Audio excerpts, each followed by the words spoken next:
Cervejeiros e cervejeiras, tudo bom com vocês? Sejam bem-vindos. Sou o Daniel, estou aqui para trazer mais um vídeo para vocês, mais uma sacada. Hoje eu vou responder uma dúvida que chegou aqui no canal do YouTube e eu acho bem legal, eu sempre gosto de atender a galera de Portugal.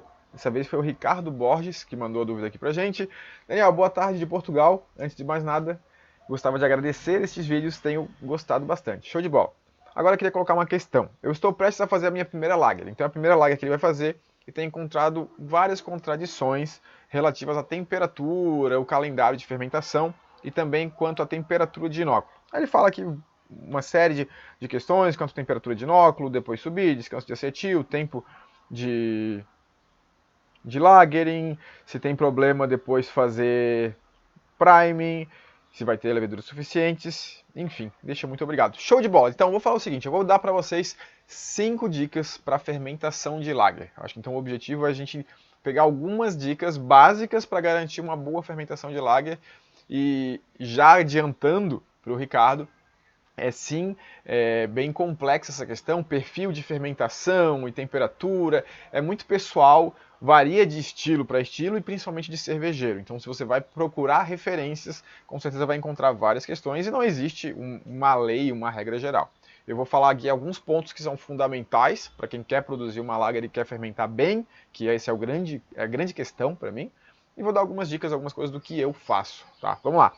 Primeira coisa, tá? A fermentação de ale e de lager é a mesma coisa. Né?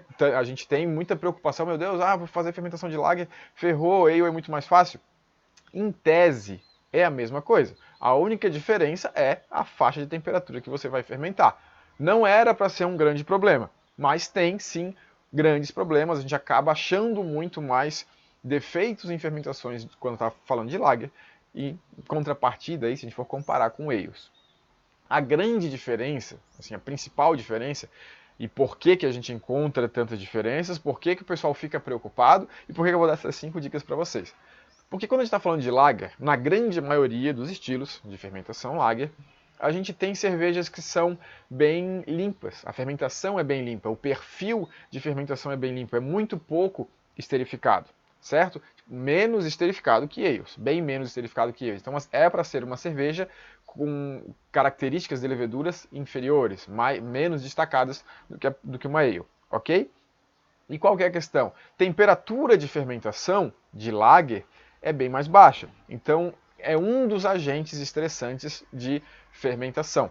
Sempre quando a gente fala em produção de ésteres, aparecimento de off-flavors, a grande maioria deles está relacionada com problemas de fermentação, ou seja, estresse na fermentação. Se as leveduras são condicionadas, ficam propícias a condições estressantes durante a fermentação, isso vai acabar gerando ésteres, fenóis, que vão poder estar aí apresentando no perfil final, no resultado final da cerveja, como off flavors. Então o que a gente tem? A gente tem uma característica para o estilo que precisa ser de fermentação mais limpa e ao mesmo tempo a gente tem condições mais estressantes que propiciam uma maior probabilidade aí de aparecer algumas coisas. Então a grande sacada, o que muita gente não percebe, é que muitas fermentações de ales têm uma leve produção de ésteres, que geralmente não deveria aparecer, mas aparece, e ainda assim a cerveja é ok, ela fica bem, o perfil esterificado que é esperado, às vezes uma alta taxa de lúpulo, uma IPA, por exemplo, segura bem, não aparece tanto pequenos off-flavors decorrente de estresse em fermentação. E a cerveja fica muito boa. Quando a gente parte para as lagers, a gente já tem mais dificuldade. Aparecer um pouquinho de éster, ou de algum fenol, ou algum off-flavor que vai aparecer no aroma, no sabor, já destaca que a cerveja perde pontos. Tá? Essa seria a grande relação. Então, aí quando a gente fala isso, o que a gente tem que ter em mente é o seguinte: eu vou produzir uma lager.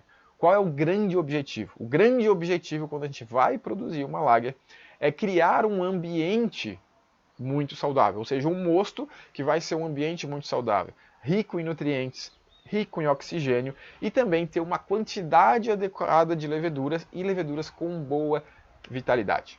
Então nós precisamos ter bastante leveduras, essas leveduras precisam estar saudáveis e a gente precisa de condição adequada para elas trabalharem, ou fermentarem, consumirem os açúcares. Isso é o que a gente tem que ter em mente. E isso é a principal coisa que tem que ter em mente.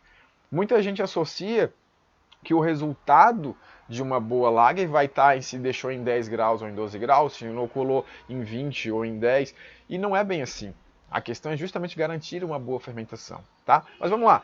Então, como eu falei, o perfil de fermentação é bastante variável. Eu vou dar uma sugestão bem básica, genérica aqui, e entenda, Ricardo e todo mundo que está interessado em fermentação de lager, que varia bastante, principalmente de cervejeiro para cervejeiro. Você pode testar e encontrar o seu perfil ideal. Eu vou falar de alguns ranges principalmente, tá? Mas vamos lá, se a gente pensar em temperatura de fermentação, quando a gente está falando assim, vamos pensar num perfil de fermentação para uma lager, a gente tem três pontos, três fases características, que é a temperatura de fermentação, então fermentação, inóculo e a temperatura que acontece a fermentação, o descanso de acetil, que é subir a temperatura de fermentação no final da fermentação, para a gente consumir o diacetil e não ter esse off-flavor na cerveja, e o lagering, né, que é baixar a temperatura para perto de 0 grau, entre 0, meio, 1,5 grau mais ou menos. Nessa faixa a gente manter durante um período de tempo relativamente longo comparado com fermentações de ale, por exemplo.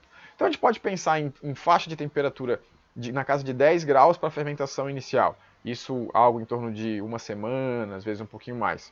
Lagering, 4 a 5 dias, uma faixa de temperatura na casa de uns 4 a 5 graus a mais do que a temperatura de fermentação. Vamos pensar em 10 graus, vou lá para 15 graus. E depois o lagering entre ali, vamos colocar assim, 1 grau, 0 grau, 1 grau, pelo menos uns 30 dias. Esse seria o perfil de fermentação.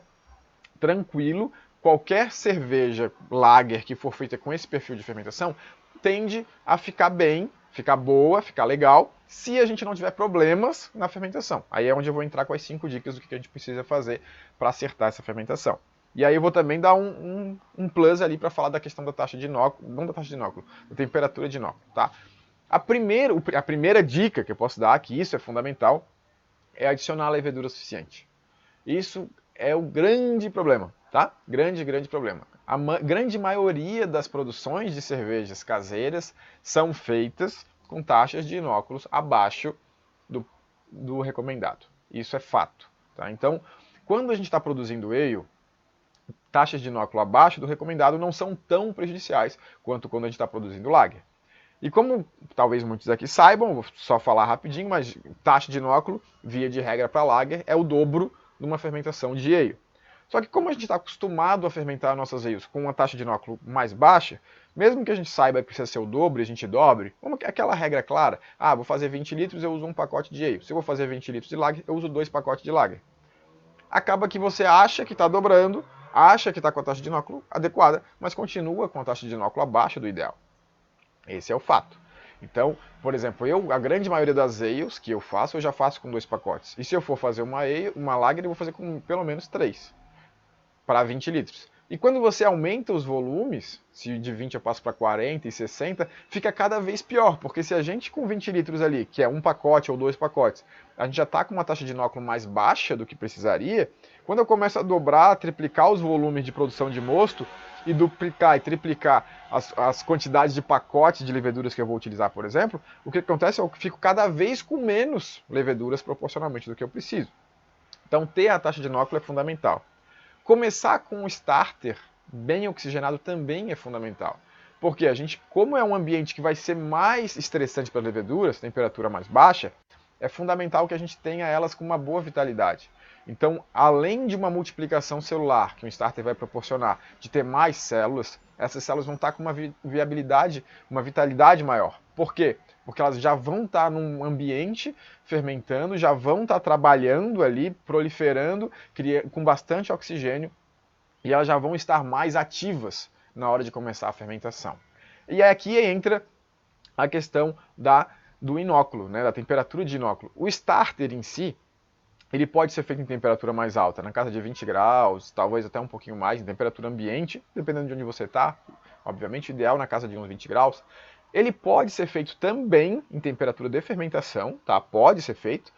Logicamente, seria nessa faixa ideal, porque a levedura trabalha durante todo o starter na mesma temperatura que ela vai continuar depois fermentando o mosto.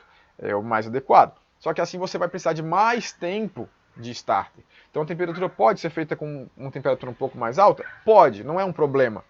Aí o problema vem a ser o choque térmico. essas leveduras que estão no starter em 20 graus, a gente pegar e inocular ela num mosto de 10 graus, por exemplo. Esse choque térmico de 10 graus é estressante, gera off flavors. Como que a gente faz nesse caso? Se a gente está num starter de 20 graus, ou mesmo que tenha sido uma hidratação de 20 graus, de repente eu não quis fazer starter, tudo bem, estou falando que é indicado, mas se eu não fiz, aí a gente faça por uma etapa de climatação, que aí adicionando o mosto frio em pequenas dosagens, até que aquele starter devagar, em algo em torno de 4, 6 horas, ele baixe na casa dos seus 20 graus até os 10 graus, por exemplo, que é a temperatura de inóculo, mas sem ser, pum, brusco. Vai nessas 6 horas devagar, colocando ali o mosto, aumentando a temperatura do starter, baixando a temperatura do starter, no caso, com o mosto mais frio, até chegar na temperatura ideal. Isso seria uma boa forma de a gente não ter também esse estresse por conta do choque térmico, tá? Aí a terceira coisa, adicionar nutriente e oxigenar bem o mosto. Então, um mosto com nutrientes é fundamental, um mosto bem oxigenado também é fundamental. Por quê? Estou dando condições propícias para as leveduras fermentarem bem. Controlar a temperatura de fermentação sempre é fundamental, mas para ales não é tão relevante quanto para lager. Para lager, 1, 2 graus de flutuação ali já começa a ter problema. Então é bom a gente ter o controlador, manter a temperatura, isso é fundamental também. Outra coisa, que também pode aparecer aí na fermentação de lager, é a questão de autólise e também gerar o sulfito de hidrogênio e tal, que não é legal, que principalmente para as lagers acaba acontecendo. Por quê? É estressante, fica em baixa temperatura e a gente tem o lagering, que nas ales geralmente não tem. Então uma dica nesse caso é, fez fermentação, subiu o descanso de acetil, terminou, pode até começar o cold crash primeiro, né, que seria jogar para 0 grau, só que nesse momento, pode ser na hora, pode ser 1, 2 dias depois, transferir de balde. Então transfere de fermentador, se for possível, ou claro, se tiver com fermentador cônico, tira a lama de levedura do contato com a cerveja, mas tirar a lama de levedura nesse momento do contato com a cerveja. Se tiver com um fermentador cônico, é só drenar e tirar a lama. Se tiver com um balde de fundo chato, troca de balde, fermentador. E aí deixa os 30 dias de lagering. Vai ter muita levedura ainda em suspensão, que vai estar trabalhando no lagering, que depois vão decantar, mas você tira aquelas células que já decantaram, que já não estavam com uma vitalidade boa, elas já podem sair do contato com a cerveja. Isso é fundamental, tá? Dito isso, último ponto com relação a priming. Priming dá para fazer, sim, não é tão adequado para o estilo de cerveja que está produzindo, que já clarificou bem e tal. Levantar e ressuspender não é o mais indicado, vai perder um pouco de qualidade, assim, vamos dizer assim, mas funciona. Só que considerando esses 30 dias, pelo menos, de lager e tal, seria adequado fazer um novo inóculo, com uma taxa de inóculo, obviamente, muito mais baixa, com açúcar junto, para garantir a fermentação. Dá para tentar sem, às vezes acontece de ter levedura de suspensão ainda e tal, e geralmente esse prime vai demorar mais para agir, né? Vai demorar umas 2 semanas, pelo menos. Funciona, tá? Talvez não. Botar um pouco mais de levedura, uma levedura ativa, por exemplo, é sempre adequado nesses casos.